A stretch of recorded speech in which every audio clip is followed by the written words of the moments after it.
Okay, so I'm back in the garage today on this freezing cold winter morning for part 2 of my video where I'm going to start to put in some insulation. I've chosen rockwool. I've gone for the rockwool slabs. They're also sound insulation as well. They are 400 wide, so they'll go in between the 400 centres. They are 100 millimetres thick. So they're going to come out to roughly the same size as the 4x2s, and they are 1200 deep. So each slab should fit perfectly into the tops, and the bottoms are going to have to cut. And I have to cut little cutouts for the wires. So let's see how we're going with that. I fixed 2 offcuts of 2x1 either side of the cable for 2 reasons. 1, to hold the cables in position. 2, to give me a better fixing point when I fix the plug sockets to the wall.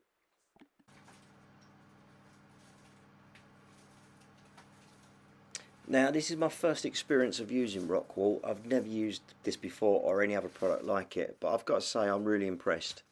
What I've gone for is the rockwool sound insulation slab. They're 100 millimeters by 400 millimeters by 1200 millimeters, and if your stud work is positioned correctly with 400 between centres, you will find these will fit absolutely perfectly. I've done a little bit of research before I bought these and saw that they use something called flexi edge, which means each slab will fit perfectly between centres. It's push fit or friction fit, whatever you want to call it, and once they're in, there's no way they're coming out. It's absolutely spot on. As I say, I'm really impressed with it.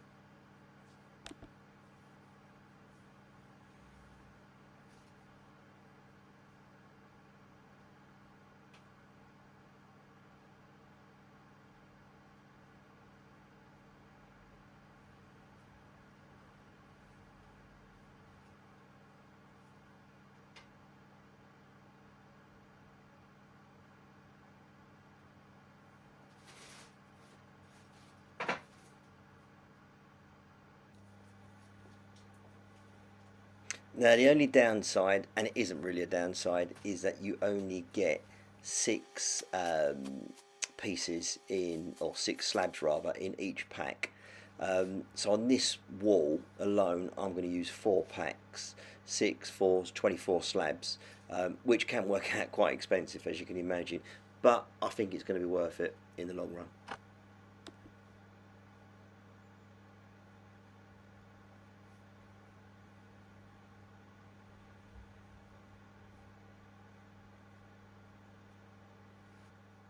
Now when you've got a piece like this which is slightly too long, you have to cut it. Now this is really easy.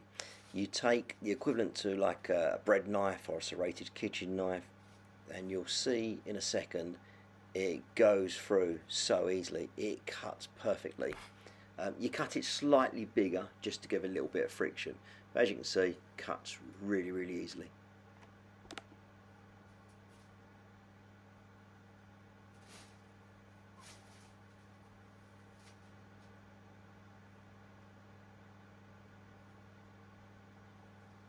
You really do get a perfect fit every time.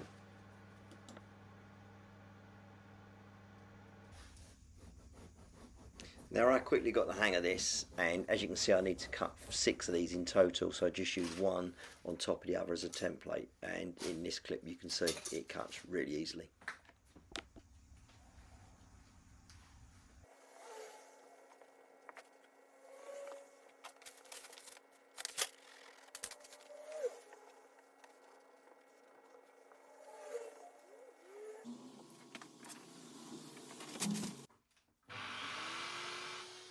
Now, I'd read somewhere that it's best to hoover up as you go along with this stuff.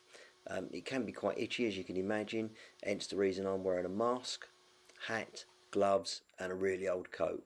I don't want to be itching all day long after this.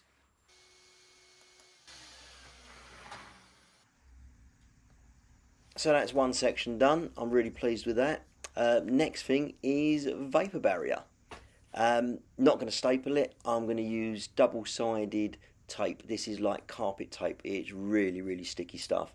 I will stick this onto the stud work rather than using staples and attach the vapor barrier to it. Now, vapour barriers. This is a real grey area. I've asked lots of people whether you need one or not, and I get a completely different answer every time. I've been told yes I do, and I've been told no, it's not necessary in a garage in the UK. Can't get a definitive answer on it. I know I'm going to get tons of comments on this. I've decided to go with one. I thought it's best to be safe rather than sorry. So this is the vapour barrier I've decided to go with. Let's hope it works. So, rock wall in, vapour barrier up, halfway anyway. Electric cables pull through where the sockets are going to go. Now I've got to do exactly the same on this side. So here goes. Pack number 3. Now this is starting to get expensive, but I think it's going to be worth it.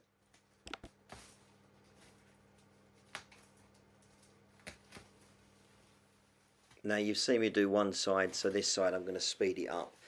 So this isn't actual speed, obviously. I wish I could work this fast.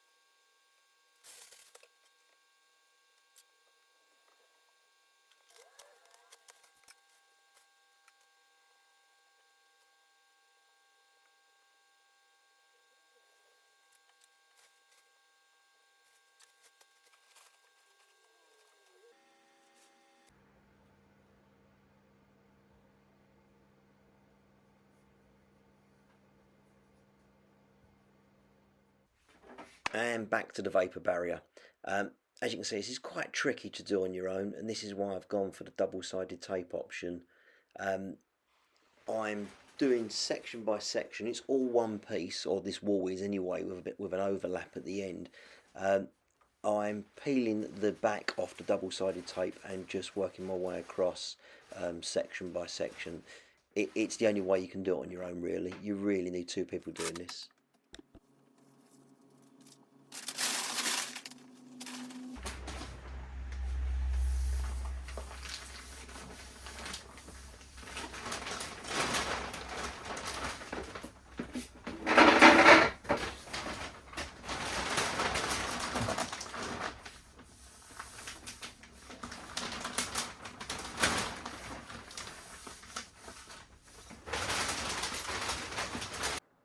So I've just taken delivery of another 12 sheets of 11mm OSB for the walls. And here I'm drilling some cutouts for the cables for the plug sockets. This probably looks slightly more precarious than it actually is. I've wedged this with a piece of 4x2 at the bottom, but it can't go nowhere anywhere because, as you can see, the garage door runner is holding it in place.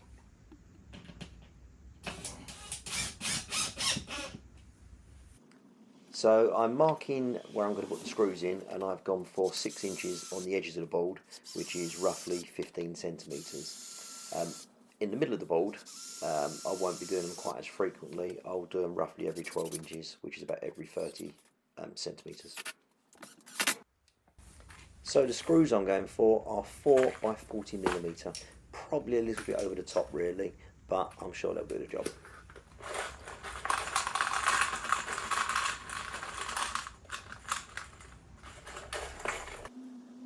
And the same again on this side. I've gone with screw fixings every 15 centimetres or every 6 inches.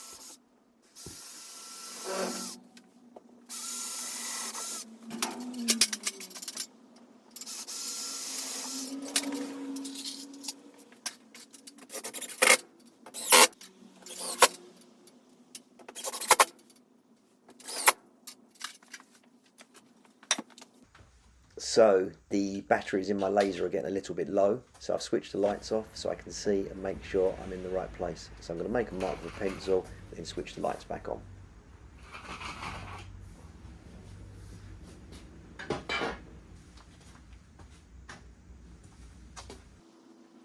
As previously mentioned, I'm going every 12 inches on the centre studs.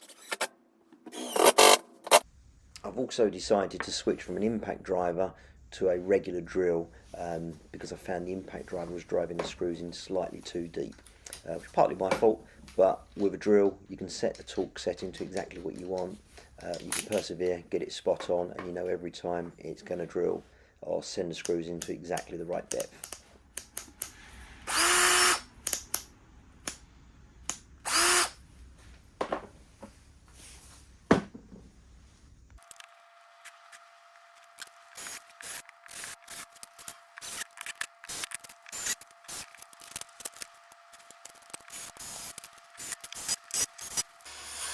I really should invest in a track saw, but this is doing the job for now, as long as I remember to stop at the end and remove the clamp, which is what I'm going to do in a second, as you will see.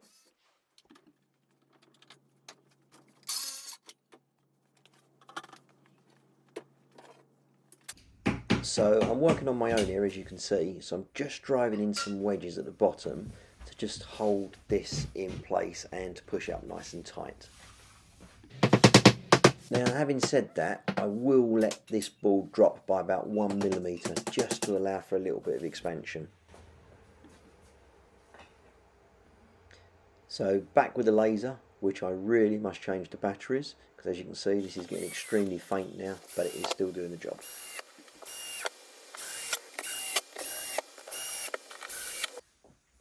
So I've got another board up, as you can see. I didn't bother recording it because it was no different to the other side, and you've already seen that. Just a case of getting some screws into this and securing it to the wall in exactly the same way as the one on the right.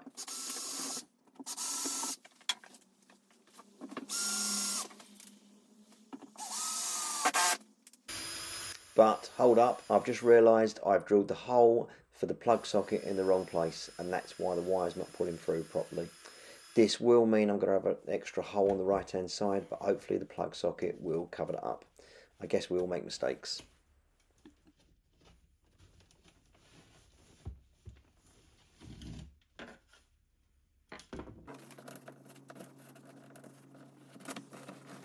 Problem solved. Well, let's hope so anyway. As I say, I do think the plug socket will cover this. And we're on to the last board for this side. And I'm going freehand this time. Why not?